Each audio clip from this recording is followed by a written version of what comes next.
Hey, Mr. Ratliff, this is Paul, and Jesse, who's doing the work on your boat. Yeah, let's see, where's that piece? There's that piece right there. If you don't mind handing me that piece on the... Oh, so Jesse, when he cut out the... he cut it just below the top of the boot stripe right here. He cut this off. And what he determined was this had been repaired once before. And you'll see that there's this plywood right here, which that's not marine plywood. That's just builder's plywood. Marine plywood can't have a void like what you're looking at right there. It was put also, you've noticed, it was put together by sheetrock screws. And this sheetrock screw being steel, it's just about rusted through. Let's see, I can't, trying to get it where it'll focus. My phone will focus on the screw instead of on everything else. But anyway, it's almost rusted through. So that's probably why your patch came off so easy. Is probably all those screws that were holding the patch on were rusted out. Anyway, he's got this plank ready to go up. It's fit, ready to go. This patch is ready to go. That'll be in marine plywood. Yeah, this would be a good example to show them the difference between marine plywood. So there's more layers in the marine plywood and absolutely no voids, and it is a tropical hardwood, which makes it more rot. All those things make this more rot resistant. So this is gonna, when the rest of your boat's gone, you'll still have this one little patch you can float. You can grab a hold of that and float. But anyhow, I'll show you the new saddle that he made for your tank right here. And right there's the new tank saddle.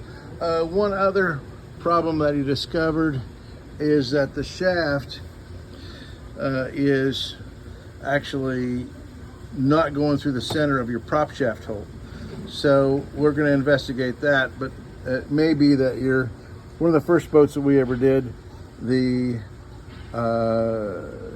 engine mounts had failed, and the back of the engine was actually being supported in this shaft log down here.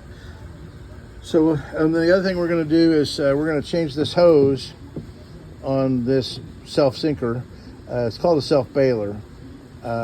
We'll change the hose on that. That hose is in pretty bad shape. It's hard, and that would be the next thing that'll sink your boat. We're going to change that. This is a self baler. It actually would go in this position, and underneath the boat is a fitting that's turned around backwards. I don't know if we can see it or not. Yeah, it's right there.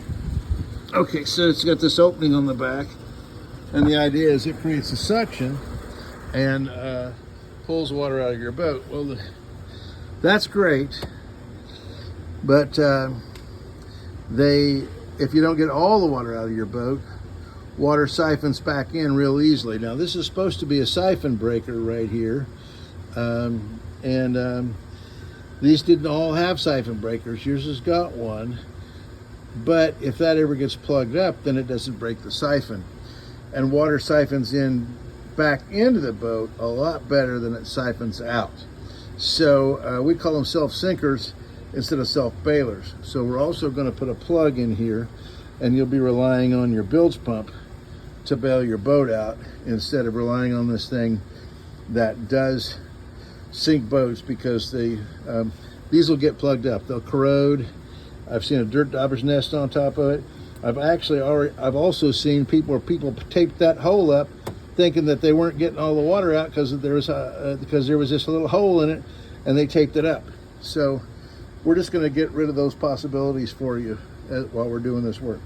It's no big deal. It's not like it's going to be an extra, it won't be an extra $20. All right. Thank you very much.